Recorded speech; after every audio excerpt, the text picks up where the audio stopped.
Well, good Sunday morning and happy Mother's Day, everybody. Yes, yes, yes. I deliberately left this sit for a week on purpose for the cleaning video. Now, yeah, this was just started on the seasoning,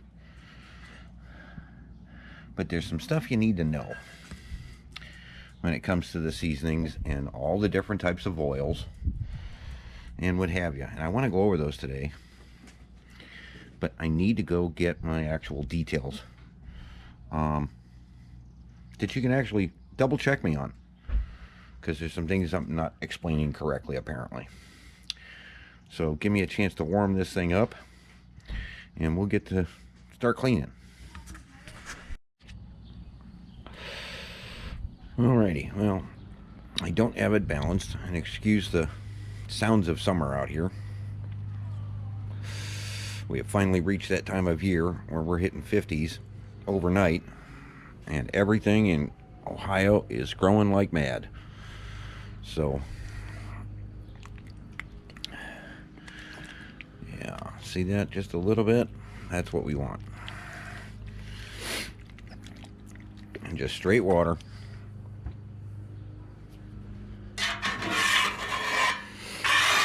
You'll feel it with the scraper. We want it to just steam off. This is on low.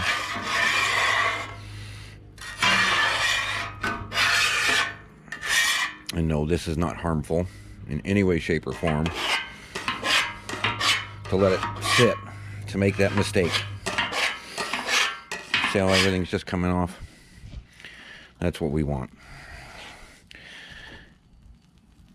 And you can hear the sizzle. Right?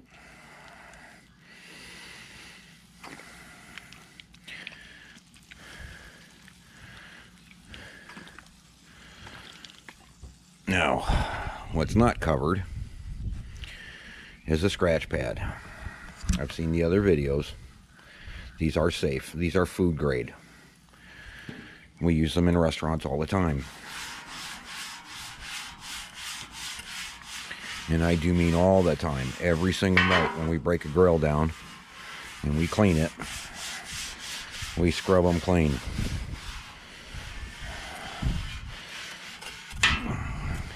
And it's going to get in those corners, and it's going to help those areas that would normally rust or not get enough oil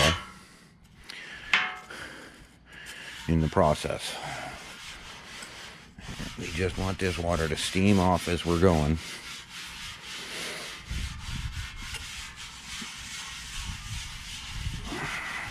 And it doesn't take a lot of pressure. Just a little bit. Nothing too drastic. See, I've run out of oil and I've just got grease now.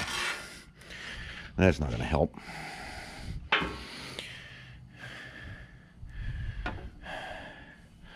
I'll add a little more.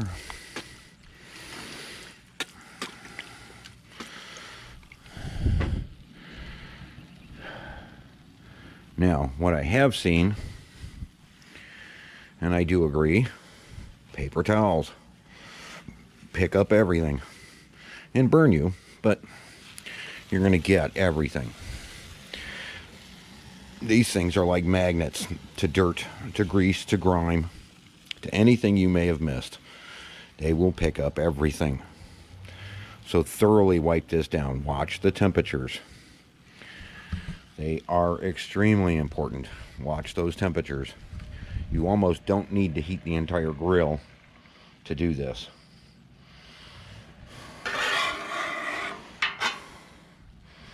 Okay? Once you've got everything loose, you're not going to get anything in the scrape. That's what you want. You don't want to be filling your grease trap with water. Just remnants. Just pieces parts. Okay? Just pieces parts. But remember, that scratch pad, this scratch pad, can be used on these grills. Why it wasn't brought up a year ago, I don't know. Why Blackstone's not carrying it, I don't know. But these are your steps. These are your processes. Then obviously you want to start with your oils. And this is something I wanted to talk about. You know, the instructions for them educated peoples say crank this thing up and burn it, get it black. Well, to what temperature? What are you going to be cooking? You don't want to be releasing free radicals in these different oils.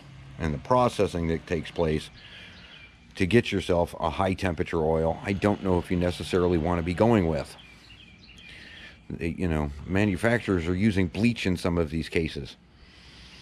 But, you know, let's talk about some of these oils. You know, we don't have a way of checking temperature on these things. You know, but you can follow the smoke. The smoke breakdown is the indication that the oil has gotten too hot. And if you're going to be searing and really going over the top, safflower oil, 510 degrees. Rice bran oil, 490. Light refined olive oil, 465. Soybean oil, peanut oil, clarified butter, corn oil. These are all 450 degrees. You can be watching your temperatures by watching the smoke and know what temperature the different sections of your grill are at just by using the oils and paying attention to it. If you can't breathe over it, you can't see the smoke, but you can't breathe over it, then there's a problem. You're starting to break those fats down. And we go all the way down. There's some really low temperatures we can get into.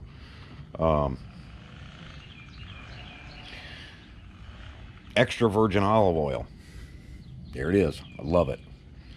Okay. 325 degrees. Coconut oil, 350 degrees. Regular butter, 350 degrees. Sesame seed oil. Then we get into the vegetable shortening. What I recommend we season these grills with. Okay, that's at 360.